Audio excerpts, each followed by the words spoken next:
عزت اتصل بالمعلم جعفر وقال له انا عرفت مكان اخويا اسماعيل وبلال شامة. السلام عليكم واهلا بيكم وفيديو جديد من مسلسل جعفر العمدة بطولة الفنان محمد رمضان.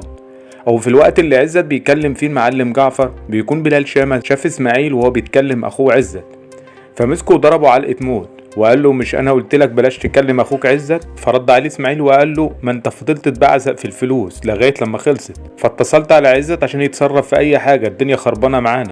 وفي مشهد تاني هنشوف كارم وابوه حماده فتح الله وهم طالعين بيت الست سرية مرات المعلم جعفر العمده، ومعاهم علبة حلويات عشان يتقدموا لسرية. وهنا طلعت سرية وقالت اتجوزك بس بشرط تقول لي ابني فين. فرد عليها كارم وقال لها يوم ما تخلص عدتك يوم ما تكتب الكتاب ويكون ابنك بين ايديك. وفي مشهد تاني هنشوف سرية واقفة مع جعفر واتفقت معاه انها هتعمل نمرة لعيلة فتح الله في الشارع، وفعلا راح كارم في الشارع وقال انا هتجوز سرية مرات المعلم جعفر. وهنا نزلت سرية من بيت المعلم جعفر وقالت انا ما يملاش عيني حد زي المعلم جعفر. وهنا رد المعلم جعفر وقال لكارم فتح الله والله انا لو منك ادفن نفسي.